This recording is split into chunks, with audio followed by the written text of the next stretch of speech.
Thundarr the Barbarian, a complete deep dive.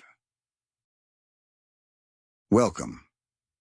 Before we talk about sword-swinging barbarians, evil wizards, or a future Earth where the moon hangs broken in the sky, we need to talk about Saturday morning cartoons in 1980. If you were a kid watching television on October 4th of that year, flipping through the channels looking for something to watch between bites of sugary cereal, you stumbled across something different, something wild, something that looked like nothing else on the air. A muscular barbarian wielding what looked suspiciously like a lightsaber, riding across a wasteland where the ruins of New York City jutted from the ground like broken teeth, fighting wizards and mutants in a bizarre post-apocalyptic America. That was Thundarr the Barbarian. And if you're here because you remember it from childhood, or because you've heard about this weird, obscure show and want to know what it was all about, or because you just need something to help you fall asleep, you're in exactly the right place. This is the complete story of Thundarr the Barbarian, from its creation to its cancellation, from the year 1994 to the year 3994, covering every character, every location, and every one of its 21 episodes. So settle in. Whether you're here to learn or to drift off to the sound of deep cartoon lore, let's begin at the beginning. The Apocalypse of 1994. Every episode of Thundarr the Barbarian begins with the same narration. You probably remember if you watched the show because it's iconic. Thundarr the Barbarian. The year 1994.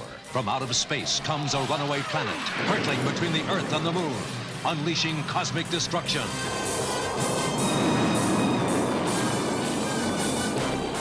Man's civilization is cast in ruin. 2,000 years later, Earth is reborn. A strange new world rises from the old. A world of savagery, super science, and sorcery. But one man bursts his bonds to fight for justice. With his companions, Ookla the Mok and Princess Ariel, he pits his strength, his courage, and his fabulous Sunsword against the forces of evil.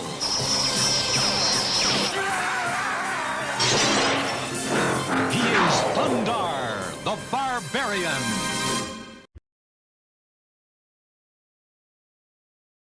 The narrator, voiced by Dick Tufeld, who also narrated the 1960s Lost in Space series, delivers these words over dramatic visuals of cosmic destruction, the year 1994. From out of space comes a runaway planet, hurtling between the Earth and the Moon, unleashing cosmic destruction. Man's civilization is cast in ruin.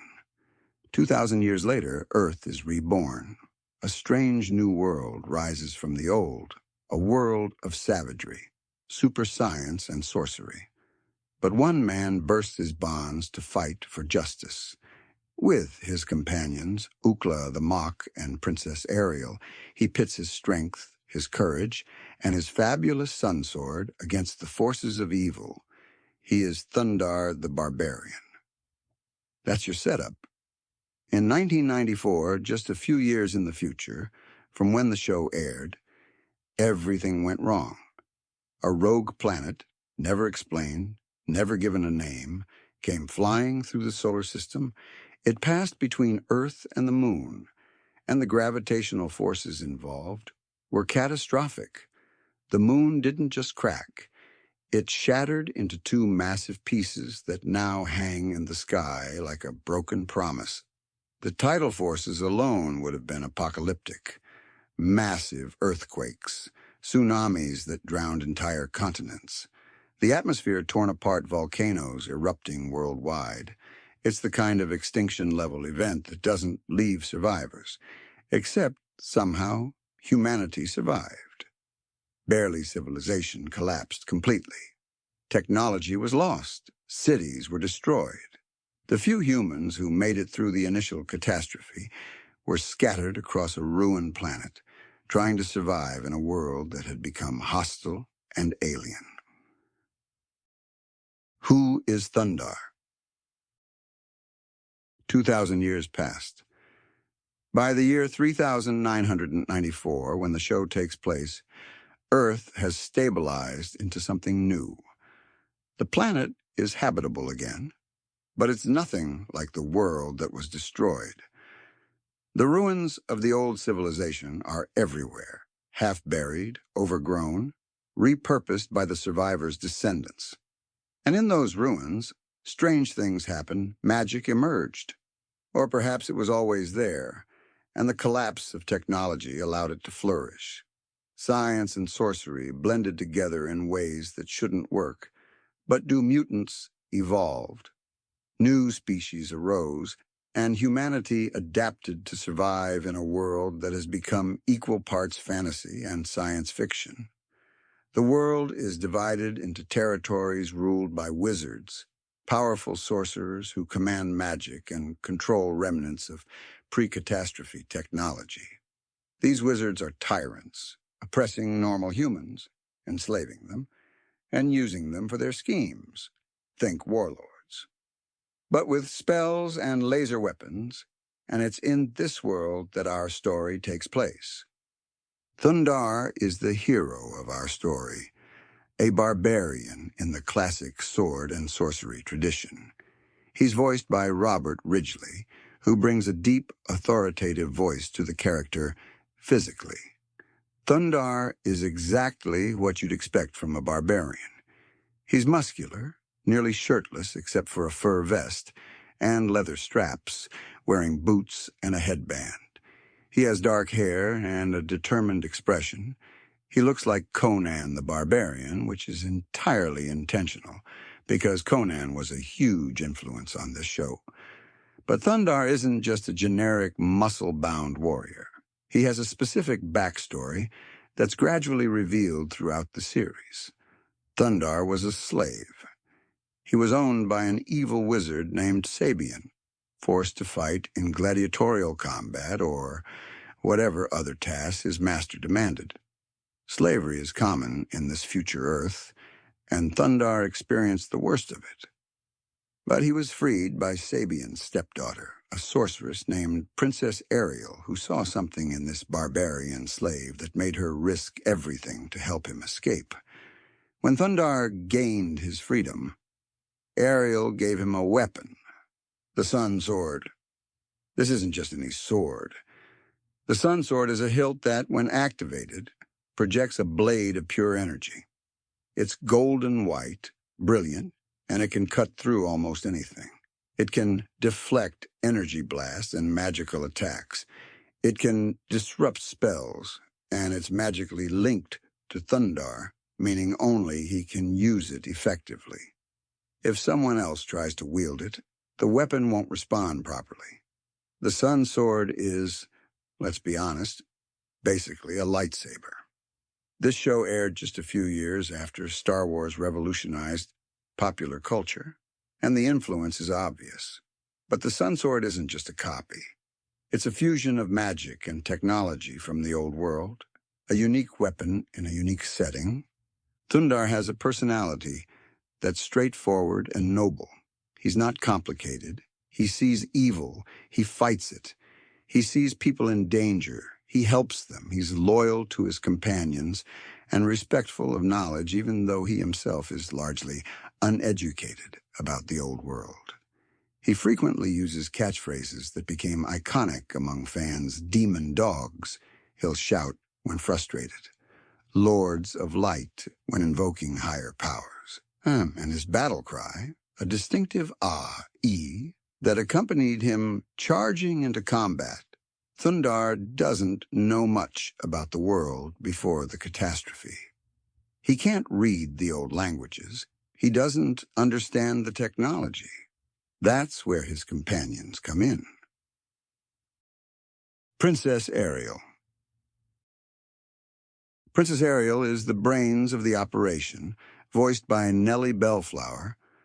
She's a sorceress, powerful in her own right, and crucially, she's educated. She learned about Earth's history from her stepfather Sabian's library before she freed Thundarr and Ookla and fled with them. This makes her the academic of the group, the one who can read old signs, recognize pre-catastrophe technology, and understand the context of where they are. Physically, Ariel looks like a classic fantasy sorceress. She has long blonde hair, wears a short red dress with thigh-high boots, and has a tiara or circlet on her head. Her design is clearly meant to evoke fantasy princess archetypes. And while her outfit is somewhat impractical for adventuring, this was Saturday morning television in 1980, so that's what you got. What makes Ariel interesting is her magic. She doesn't just cast generic spells. Her sorcery is highly visual and specific. Her most common ability is creating constructs of light energy. She can form bridges over chasms, archways through barriers, nets to capture enemies, or shields to protect her friends. She can also produce energy blasts, blind enemies with bursts of light, levitate heavy objects, and even reanimate old machinery. Her magic is versatile and essential to the team's survival, but she has a weakness that's used repeatedly throughout the series. If Ariel's wrists are bound together, she cannot cast spells. Her magic requires specific hand gestures, and restricting her movement neutralizes her power. This creates tension in multiple episodes where enemies capture Ariel and she's rendered helpless until Thundarr and Ookla can rescue her. Ariel's title is Princess, though the show never explains exactly where she was a princess of. Her stepfather Sabian was a wizard, not a king, so the title is somewhat mysterious. But it suggests noble lineage, education, and status in the pre-escape part of her life. Throughout the series, Ariel is brave, intelligent, and compassionate. She's not just a damsel in distress, though she does get captured fairly often because that's how these shows worked. She fights alongside Thundarr, strategizes, and frequently is the one who figures out how to defeat the villain of the week. She and Thundarr have a relationship that's respectful and platonic. There are moments of Thundarr calling her woman in a way that might sound condescending to modern ears, but in context, it's meant to be urgent battlefield communication, more than anything demeaning. They're partners, equals in the fight, even if their strengths are different. Ookla the Mok. The third member of the trio is Ookla, and he's the most visually distinctive character in the show. Ookla is a Mok, a member of an alien or mutant species that looks like a combination of a lion, an ape, and Chewbacca from Star Wars.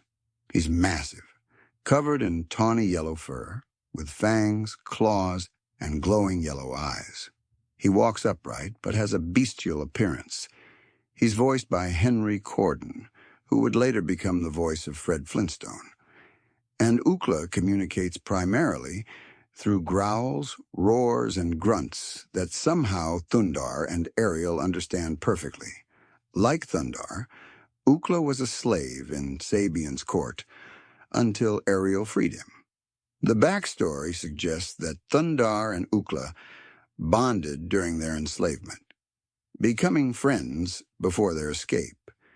This gives them a deep loyalty to each other that's central to the dynamic of the group.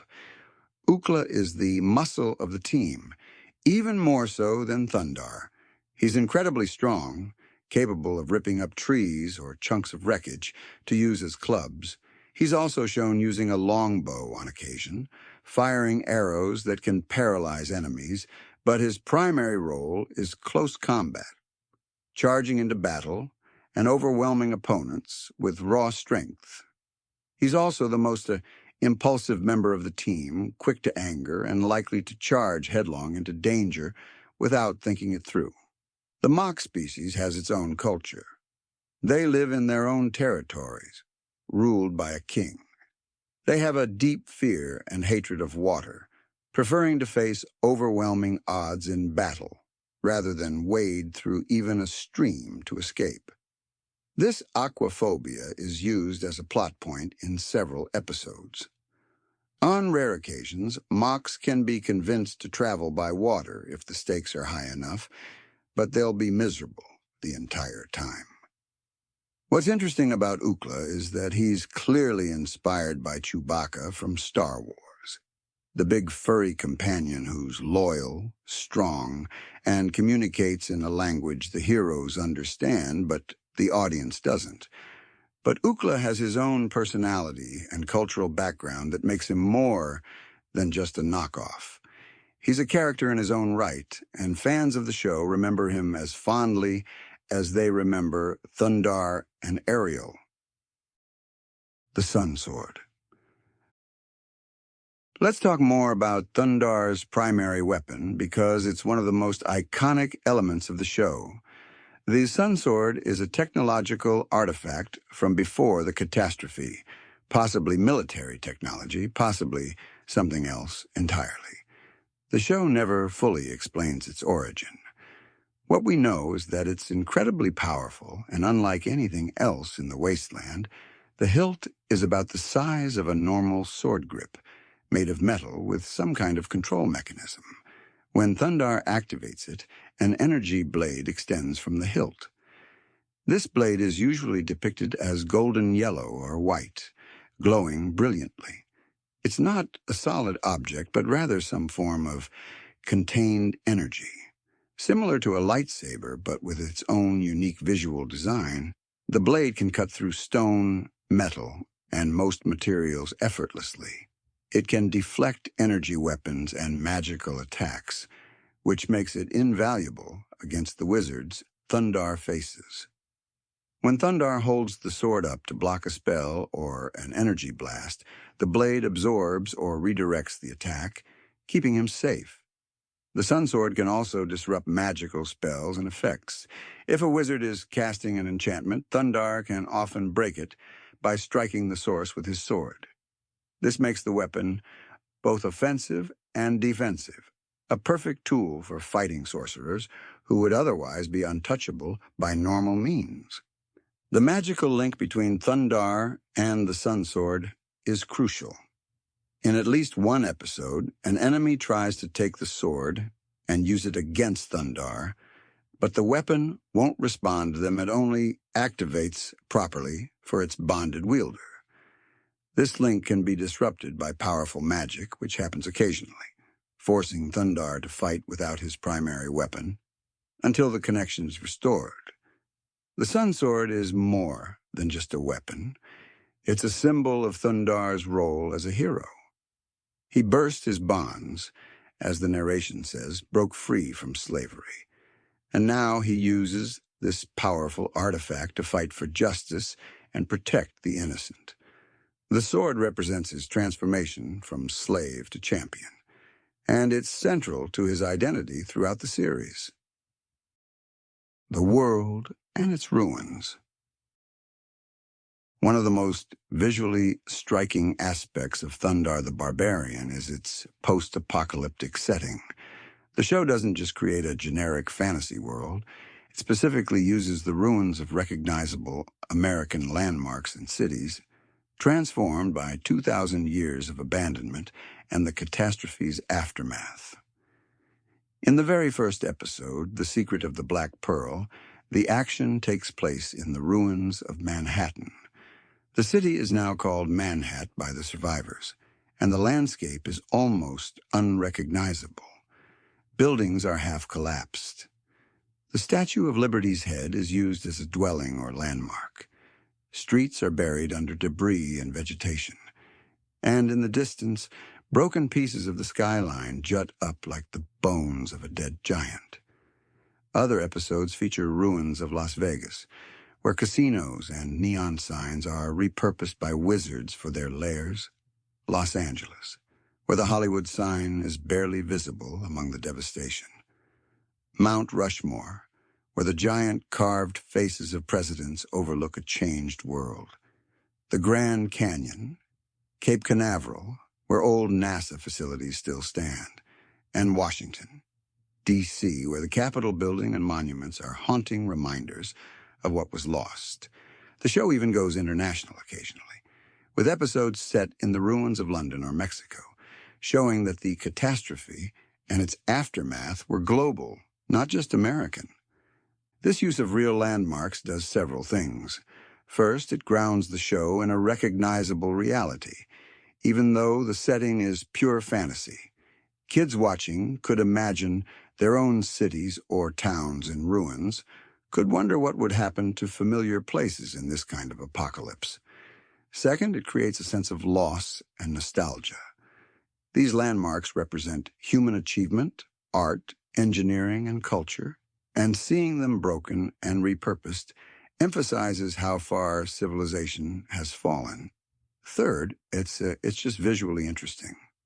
The contrast between ancient ruins that are only decades old in terms of real-world history and the primitive, magical society that's grown up around them creates a unique aesthetic that blends science fiction and fantasy in ways few other shows attempted.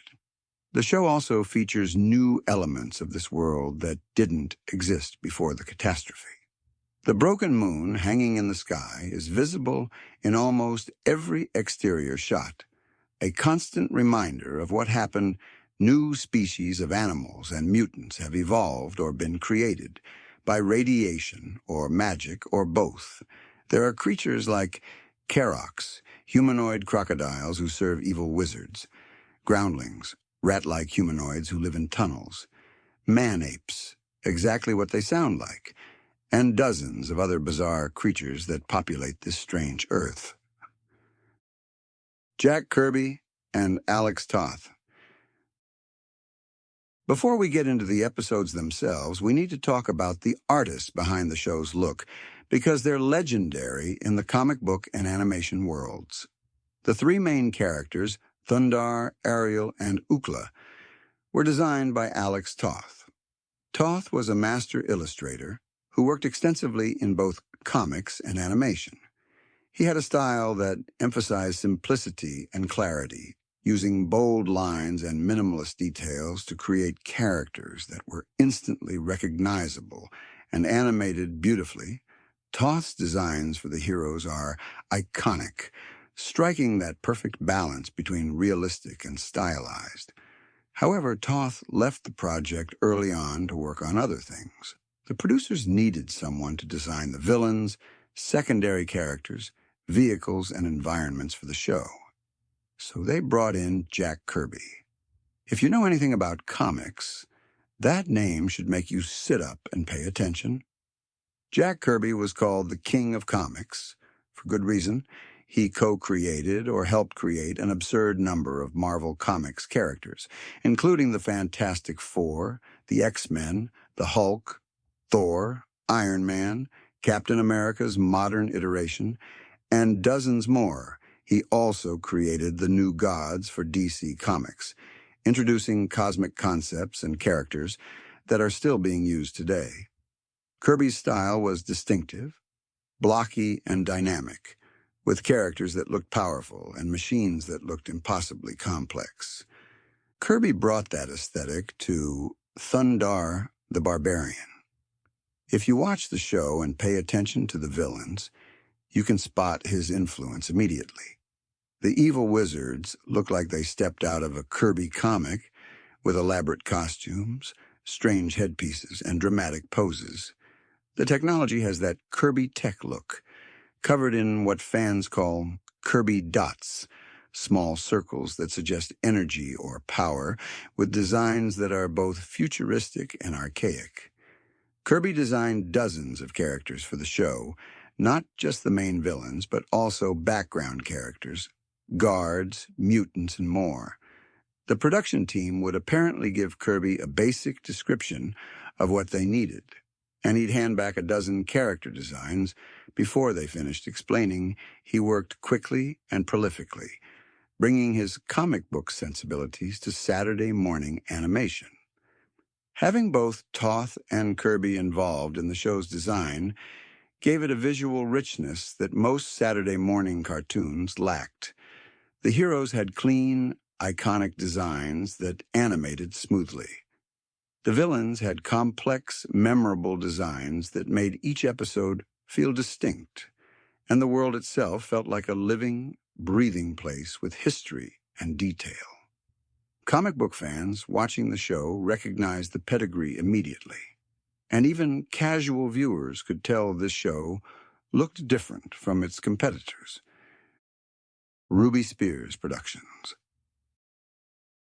The studio behind Thundarr the Barbarian was Ruby Spears Productions, and understanding who they were helps explain how the show got made.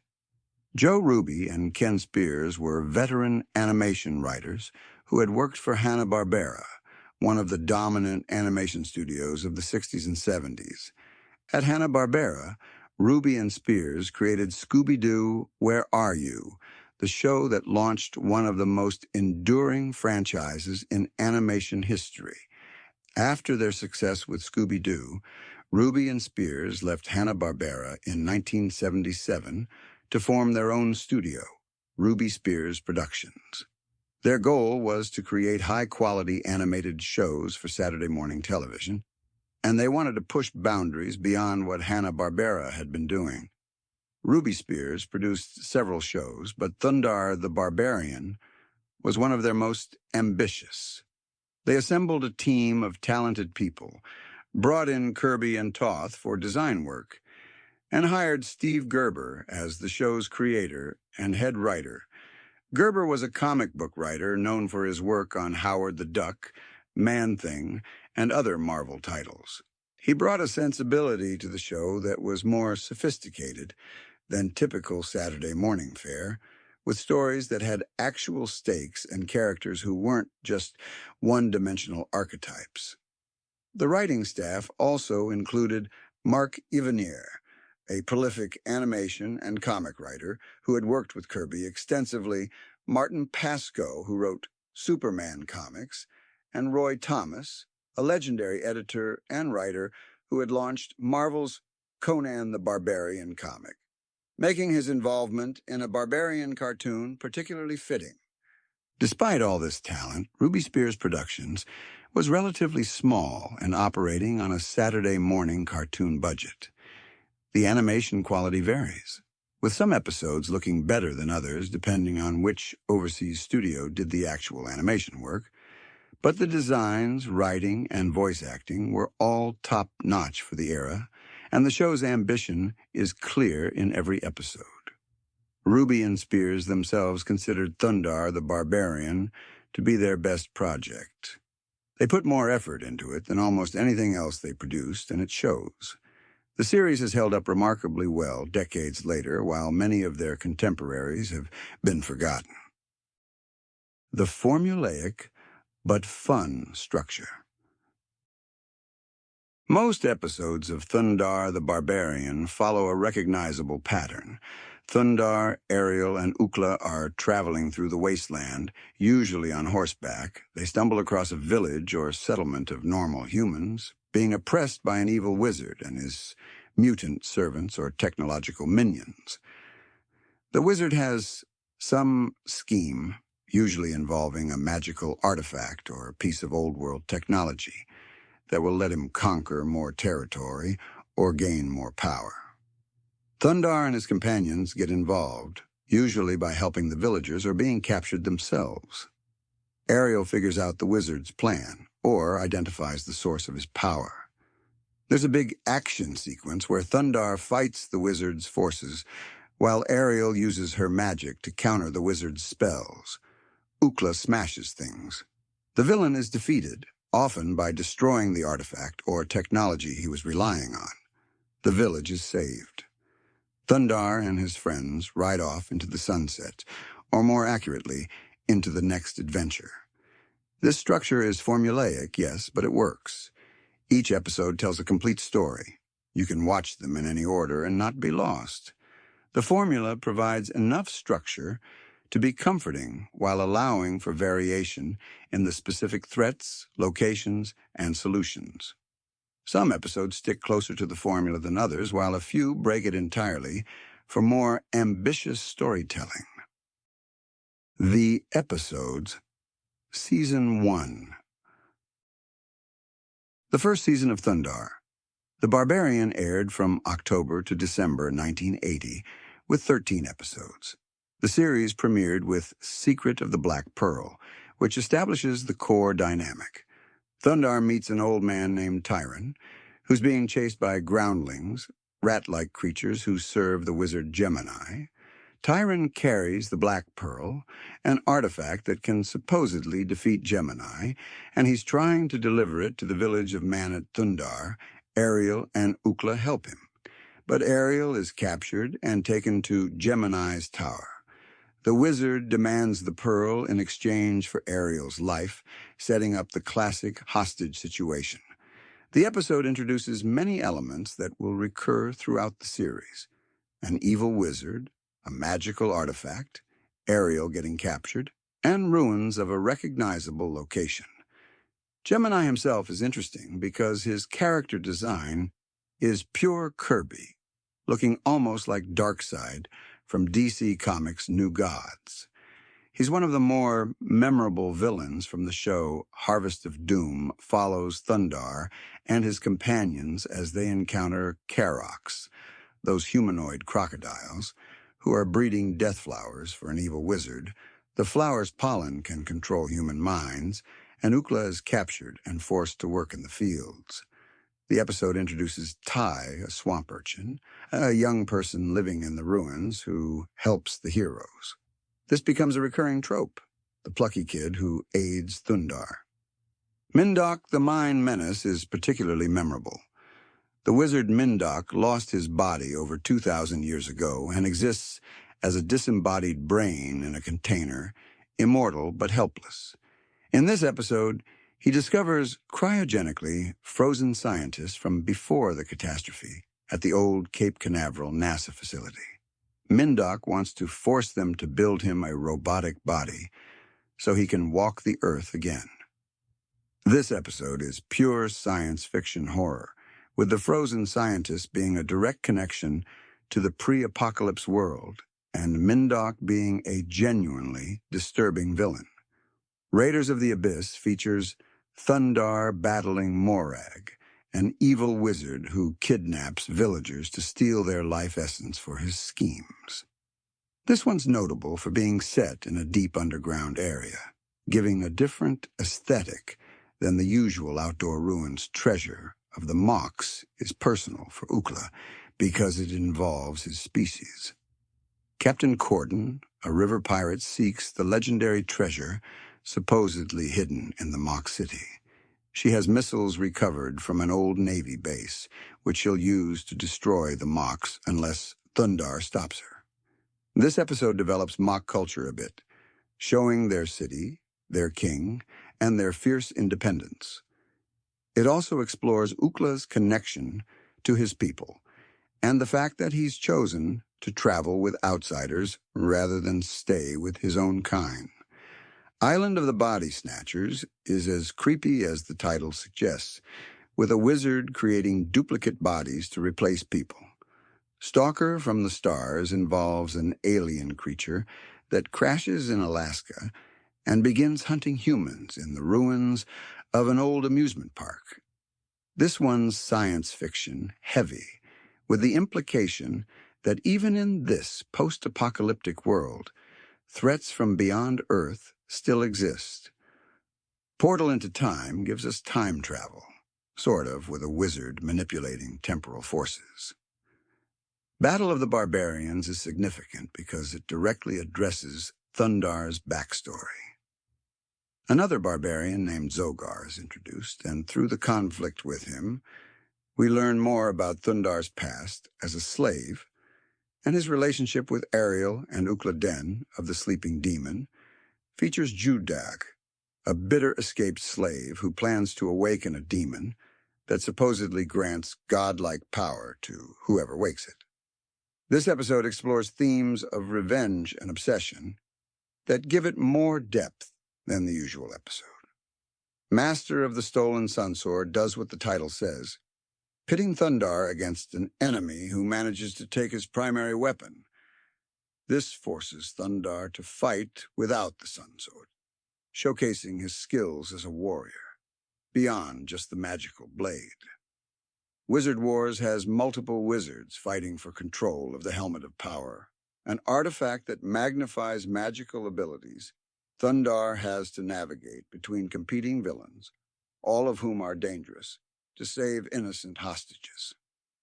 The final episode of Season 1 is Challenge of the Wizards, which amps up the stakes with an even larger conflict between sorceress forces.